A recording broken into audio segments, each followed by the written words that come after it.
O Espírito Santo estabelece conosco uma relação em 3 fases.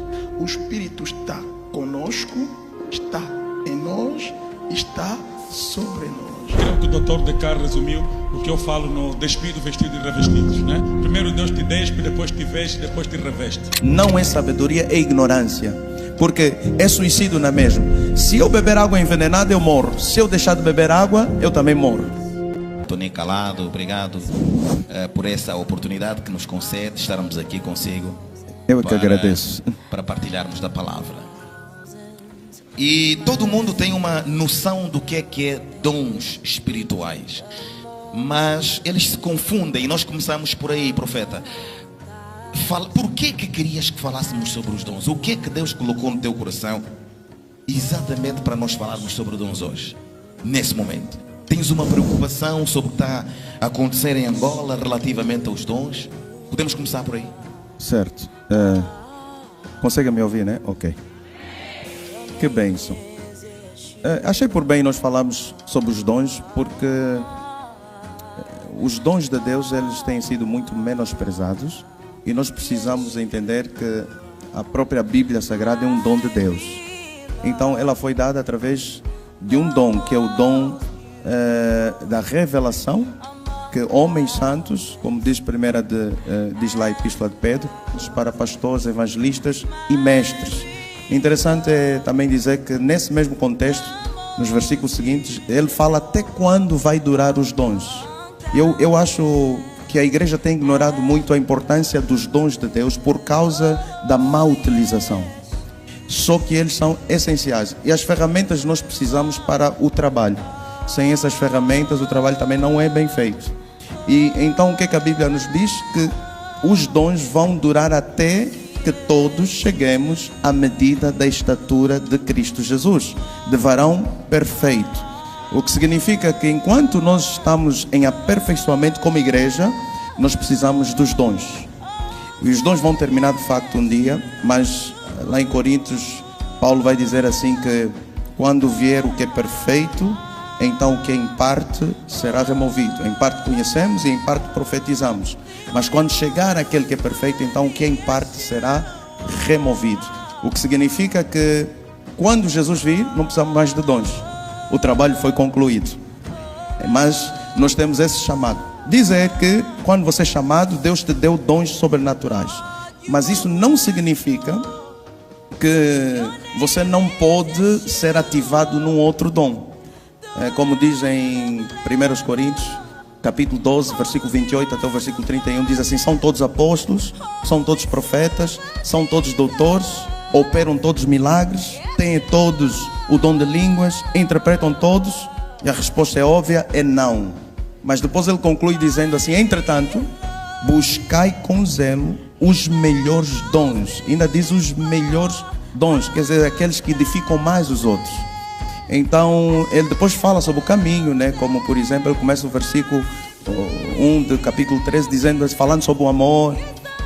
O versículo 1 também do capítulo 14 falando sobre o caminho que é o amor, né? Para nós seguirmos o caminho do amor. Aí é onde nós vamos ser usados da forma correta e o dom não vai deturpar os nossos corações, porque a soberba e o orgulho é que destrói, então corrompe o dom que Deus nos deu. E em vez de nós estamos a fazer o trabalho e levamos a glória para Deus, nós começamos então a levar a glória para nós próprios. Isso é destrutivo. E nós temos um grande exemplo que é Lúcifer, né? Lúcifer tem os dons que Deus o criou, mas eles estão corrompidos. Ele ainda pode se transformar em anjo de luz. Concluindo, quando você é chamado, tem dons, mas só que existem dons que podem ser ativados no processo. Nem todos são apóstolos, mas se buscarmos com zelo, eu ainda devo despertar os dons. Posso despertar os dons. Eles são dados pela soberana vontade de Deus e também são ativados pela minha busca. Ok? 1 Coríntios capítulo 14, versículo 12 até o versículo 14 diz assim: vós, visto que desejais dons espirituais, procurai progredir para a edificação da igreja. Então nós temos aqui três chaves para os dons, para aqueles que querem procurar. Primeiro, desejar, vós que desejais. Depois temos procurar, esforçar-se, cavar, empenhar-se. E em terceiro lugar, o maior segredo de todos, orar. Deve orar para que possa interpretar. Então é isso. Eu sou ao profeta Tony Calado, Dr. Salomão de Cá. Quando falamos de dons, eu sempre penso em ferramentas. Dons são ferramentas para o serviço, para o trabalho. E as ferramentas não podem ser mais importantes que o trabalho, nem mesmo que o trabalhador. Sendo as ferramentas, inclusive substituíveis quando estamos numa oficina. Então Deus trouxe os dons como ferramenta para o trabalho. Deus concedeu dons aos homens para cumprirem o trabalho. Os dons não são em si mesmo um fim, mas ferramentas para o cumprimento deste fim. Então nós não podemos,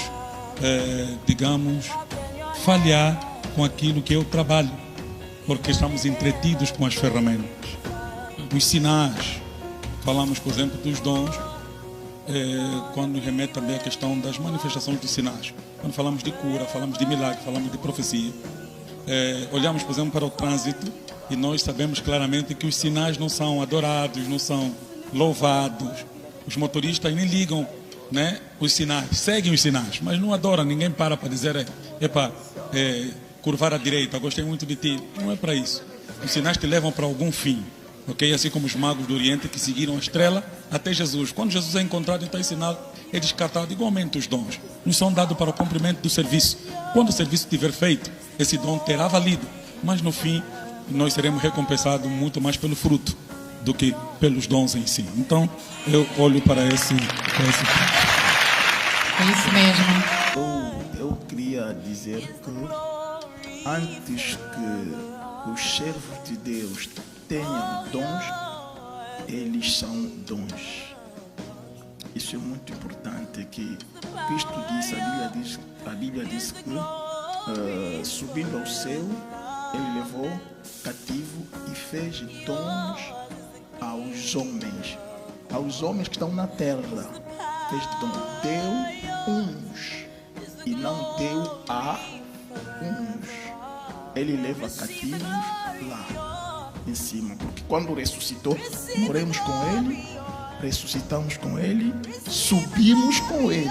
Paulo disse que se sois ressuscitados com Cristo, buscai as coisas de cima, onde a vossa vida está escondida com Cristo em Deus. Quer dizer que ao ressuscitar, ao subir, levou cativos lá, vendo necessidades na terra, e ele começou a dar dons. É por isso que a Bíblia diz, deu, esses cativos que estão com ele lá, deu uns como apóstolos, lhes deu como dons para o povo, para a humanidade. Então, um homem de Deus verdadeiro, primeiro, é um dom. Sim, um dom de Cristo. E ele também tem dom. Então, há servos que são dons para o povo. Infelizmente, muitos, fazendo mau uso dos dons, mesmo sendo verdadeiros, desviaram-se, e outros que são falsos estão a fazer com que hoje muitos servos de Deus sejam mal vistos. Há sítios onde você entra, estão a falar de pastores, você finge, parece que não és. Se descobrirem que eu sou, também vão dizer que são esses. Porque você sabe que os que estão a falar é verdade mesmo, aconteceu. É verdade, porque o pastor matou para se apoderar do carro, o pastor estragou o casamento dos homens, é muitas coisas. Então, quando nós comemos pão ou arroz, muitas das vezes acontece que mastigamos uma pedrinha, é ou não é? Você deixa o teu prato de arroz por causa da pedrinha? Não. Você tira a pedrinha, continua com o seu prato. Então, apesar das situações que estão a acontecer, eu aconselho a igreja de saber tirar as pedrinhas, mas continuarmos com os dons, porque a igreja sem dom é uma igreja morta. Obrigado, que Deus vos abençoe. Aleluia!